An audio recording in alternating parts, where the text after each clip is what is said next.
राशिद भाई, ये एक थोड़ा टेक्निकल मामला भी उठा हुआ है इसमें कि जयराम रमेश ने वो निकाला बात कि भाई जब अनुराग ठाकुर की जो स्पीच थी कुछ 45 मिनट के आसपास की, उसमें से वो जो जाति सूचक उन्होंने राहुल गांधी का नाम लिए बगैर जो बोला, जब इसका विरोध किया गया, अखिलेश यादव ने उठ के विरोध किया और हरिवंश जी बैठे थे, उन्होंने कहा कि इस बात को एक्सपंज कर दिया जाएगा, निकाल दिया जाएगा। फिर जो स्पीच संसद टीवी ने लगाई जो, वो उसमें तो एडिट कुछ है नहीं, मतलब एक्सपेंस तो किया नहीं है, और उसी बात को प्रधानमंत्री ने एंडोर्स किया हुआ है। तो ये तो मतलब वही है कि हम तो नहीं सुधरेंगे। बिल्कुल सही बात है मयूर भाई। अभी अशोक सर ने जो बात कही है ना, इस आदमी का परिवेश तो ऐसा ही था, इससे उम्मीद क्या कर सकते हैं आप। जो आदमी दिल्ली में एक कम्युनिटी को गोली मारने की बात कह चुका, तो उसके बारे में आप क्या उम्मीद कर सकते हैं। वो एक शेर है ना शायर का कि यूं गौर न कर मेरे मैले लिबास पे, मैं कौन सा दरख्त हूं ये फल बताएगा। तो ये तो मालूम है, इनके फल से पता चल जाता है। मैं आखिरी लाइन को कोट करूंगा सिर्फ कि अनुराग से कोई शिकायत नहीं थी, लेकिन बड़ी खबर इसमें यह है मयूर भाई के प्रधानमंत्री जी उनकी इस बात को आगे बढ़ा रहे हैं और लिख ये रहे हैं कि यंग एनर्जेटिक कुलीग, तो उसे मंत्रालय से बाहर क्यों कर दिया मान्यवर। तो आपने उसे मंत्रालय से क्यों बाहर कर दिया, इसीलिए तो छटपटा रहा है वो। अगर उसको मंत्री पद दे दिया जाता तो शायद वो नजरों में आने के लिए इस काम को नहीं करता। लेकिन बहरहाल ये संसद का और संसद के अंदर जो बैठे हुए सांसद हैं उनके किरदार को दर्शाता है कि वो किस प्रकार की बात करते हैं। खैर, असल बात यह है कि राहुल गांधी ने इस बात को कितनी सहजता से लिया और उन्होंने कहा कि जो भी आपसे पिछड़ों की, कमजोरों की बात करता है, आप उसको गालियां ही बकते हैं। मैं माफी के साथ और बहुत संभलते हुए थोड़ा पहले जाना चाहता हूं कि ये जो वर्ण व्यवस्था है ना, ये उस मानसिकता की उपज वाले लोग हैं। जब मनुस्मृति में ये लिखा हुआ है कि यदि किसी शूद्र के कानों में गीता के शब्द पड़ जाएं तो उसके कानों में शीशा पिघला कर डाल दिया जाए, तो वो उस मनुस्मृति को आरएसएस के लोग अपने सर पे लेके घूमते हैं। तो इस बात से अंदाजा कर लेंगे आप कि इनकी टेंडेंसी क्या है। जाति जनगणना, ये बताइए आजादी होने के बाद कितने दिन बाद हमें होश आ रहा है। इस मंडल का विरोधी तो किया था कांग्रेस ने, जो उत्तर प्रदेश और खास करके यूपी या इस वाली बैंड से जो कांग्रेस खत्म हो गई है, इसी मंडल का तो विरोध किया था, इसी वजह से वो खत्म हो गए। आज हुआ यूं है कि उस मंडल के लोगों को अमित शाह या आरएसएस या भारतीय जनता पार्टी के आला कमान ने एक हिंदुत्व का छौंका लगाकर उन्हें धार्मिक बना दिया है। एक साहब कह रहे थे धार्मिक पशु बना दिया है, मैं एक शब्द भी कह रहा हूं, एक साहब कह रहे थे कि धार्मिक पशु बना दिया है। अब उस समय क्या हुआ है, उन्होंने ये बात ही छोड़ दिया कि हमारे तो कानों में शीशा पिघला के डालने वाली बात थी। 5000 साल से हमारा हाल क्या है। जब आप देश के तमाम स्रोत, अभी सर बता तो रहे थे, अशोक सर मंत्री जी वो बता रहे थे, जब देश का 40% रिसोर्सेज 1% लोगों के हाथ में है और देश का 3% सिर्फ रिसोर्सेज 50, नीचे के बॉटम से चलिए, नीचे से चलिए आप, 50% लोगों को सिर्फ 3% बट रहा है और 40% 1% को बट रहा है। तो ये असमानता की जो रिपोर्ट पूरी दुनिया से आ रही है, इसको दरअसल ये क्या करके ये दरकिनार कर देते हैं कि ये हमारे खिलाफ है। अगर आपके खिलाफ है तो आप ही के तो आंकड़े बताते हैं। एनएसएसओ का जो डाटा भी आया है उसने बताया कि देश के अंदर 71% लोग 100 से 150 रुपए रोज कमा रहे हैं, यानी कि 6000 रुपए महीना भी नहीं कमा पा रहे वो। उनके हालात क्या हैं। तो आपको वो जो अब ये बात भी आती है, भाई 15% तो आला समाज है, आला हम कह सकते हैं, आला समाज मतलब जो भी इनका जनरल कैटेगरी है। लेकिन जितने भी ब्यूरोक्रेसी में बैठे हुए बंदे हैं जो नीतियां बना रहे हैं, 90%, 85% वही लोग वहां से क्यों आ जाते हैं। बाकी 85% में अंबेडकर नाम का कोई व्यक्ति नहीं है क्या, पढ़े लिखे व्यक्ति नहीं है क्या, काबिल व्यक्ति नहीं है क्या।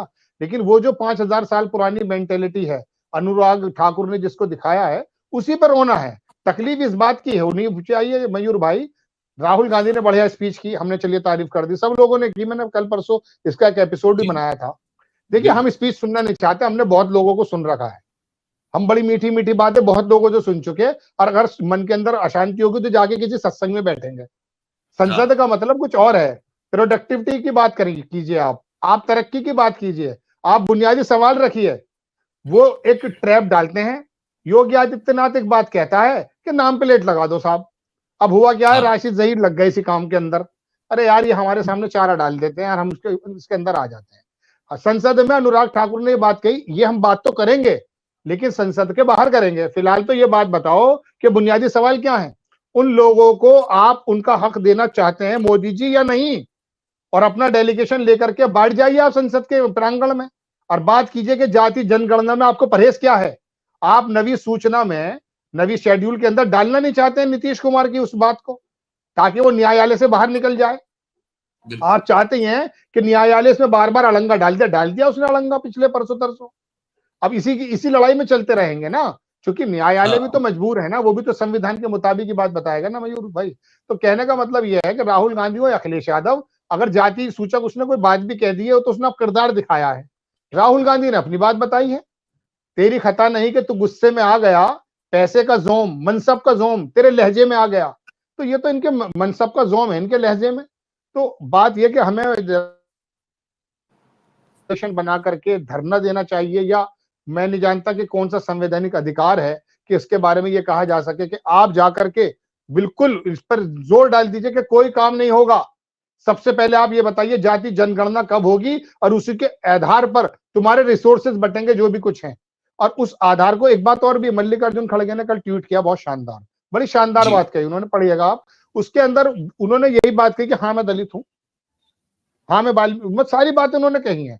बात यह है कि आप उन लोगों, अब इस वाले नैरेटिव को उन लोगों के पास भी पहुंचाना है ताकि 2027 में ये उत्तर प्रदेश के अंदर जो धार्मिक पशु बने हुए हैं ना, जो आजकल मजे ले रहे हैं कांवड़ के, और रात दिन अब तो उनके मुंह से खुद ही निकलने लगी है। मुसलमान तो बिल्कुल चुप बैठा है मयूर भाई, इसे तो वैसे भी कुछ ज्यादा नहीं था, इनने कहा चलो कोई बात नहीं बंदरबाट होने दो। तो अब इन लोगों की जिम्मेदारी बनती है कि आम जन तक पहुंचाए कि देखिए साहब जाति जनगणना हम कराना चाहते हैं, उसी के एतबार से हम रिसोर्सेज बांटना चाहते हैं। मोदी जी की वो मानसिकता जो आरएसएस की है वो आड़े आ रही है, अब बताइए करना क्या है। पहली बात तो हो चुकी वो जो हम बात कर रहे थे जाति जनगणना की, लेकिन अशोक सर ने कैसी बात कही, हकीकतन बात यह है, एक फिल्म याद आ जाती है मुझे, महेश भट्ट ने बनाई थी अर्थ, और एक फिल्म गाइड, दोनों फिल्मों को जहन में रखिएगा आप।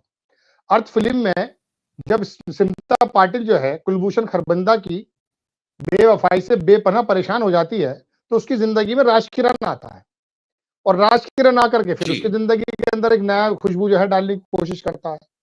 तो वो कहती कि बस तजुर्बा हो चुका, मैं इस बात से निकल चुकी हूं, यानी कि जिंदगी का अर्थ मुझे पता चल चुका है कि कुछ और है जिंदगी, ये प्यार मोहब्बत जिंदगी नहीं है, अपना कुछ और है। वही बात है राहुल गांधी के बारे में जब सर बात कर रहे थे अशोक सर, तो मेरे जहन में वही फिल्म का वो सीन याद आ गया कि राहुल गांधी इसलिए नहीं कि वो राजीव गांधी का बेटा है या अच्छा है, लोग उसकी तारीफ कर रहे हैं, ज्यादा व्यूज उसके पास आ रहे हैं, उसने रिकॉर्ड तोड़ दिए हैं, उसकी 2-3 बातों पर नजर रखिए आप। जब प्राइम मिनिस्टर की बात आई, बहुत ज्यादा उसने कोई दिलचस्पी नहीं दिखाई, बल्कि कहा कि नहीं मैं इसमें आना नहीं चाहता। अपोजिशन लीडर की जब बात आई तो वो बिल्कुल उसके अंदर जो है उसकी मजम्मत करने लगा, उसने उसको इनकार कर दिया।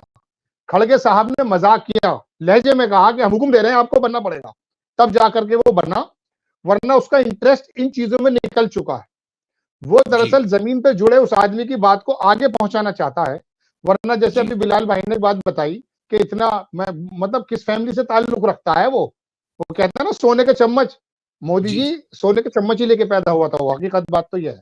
लेकिन वो आदमी 20 में उसकी जो यात्रा है उसमें मैं रहा कुछ टाइम, 20 किलोमीटर वो रोजाना चलते थे, सर्दी कितनी जबरदस्त थी क्या पूछिए आप, अंदाजा आप तो मयूर सर खुद उसे कवर करने गए हैं। तो कहने का मेरा मतलब ये है कि वो आदमी क्यों चल रहा था। अरे खास बात और बताऊं जो आज तक किसी भी न्यूज प्लेटफॉर्म पर बताई नहीं गई है, वो मैं बताता हूँ उसकी यात्रा में खास बात क्या थी। अशोक सर आप भी सुन लीजिए, आपको बताना चाहता था। राहुल गांधी से पहले एक डेलीगेशन चला करता था आगे, वो वहां की बुनियादी जरूरत और बुनियादी लोगों को इकट्ठा किया करता था, और वो वहां पर हर 200 किलोमीटर या 250 किलोमीटर या 100 किलोमीटर एग्जैक्ट मुझे नहीं पता, उस जगह वो उन लोगों को इकट्ठा कर लिया करते थे, रजिस्टर में उनके नाम हो जाया करते थे। राहुल गांधी उनसे मीटिंग क्या करते थे हर दूसरे या चौथे दिन जब भी वो प्रोग्राम बना करता था, और वो वहां की बुनियादी जरूरतों को महसूस करते थे कि वहां क्या प्रॉब्लम्स हैं। वहां के लोकलाइट जब उनको प्रॉब्लम बताते थे उनको रजिस्टर करते थे, गोया कि उसने पूरे भारत को जिया है, उसने भारत की सड़कों पर गलियों में जाके प्रॉब्लम्स को समझा है। ऐसा नेता हकीकतन नहीं आया है इस बीच हमारे बीच में। अपनी बात सही है। अपने मनसबों को, अपने पोजीशन को बढ़ाने के लिए तो जरूर आया, 10 लाख का सूट पहनने तो जरूर आया है, लेकिन वो इन चीजों से निकल चुका है। वो सिमटा पाटिल की बात मैंने इसलिए कही, गाइड फिल्म में भी कुछ ऐसा ही था। तो वो आदमी अब प्रधानमंत्री पद के लिए नहीं लड़ाई लड़ रहा है, वो तो आपकी और मेरी लड़ाई लड़ रहा है, और देश इस बात को जान रहा है। और इसमें एक बात और बताऊं मैं आपको, आप कहोगे मैं बहुत ज्यादा बॉलीवुड की बात कर रहा हूं, शाहरुख खान की एक फिल्म और आई थी, उसमें कहा था जब दो मोहब्बत करते हैं दो लोग तो सितारे उन्हें मिलाने की साजिशें करते हैं।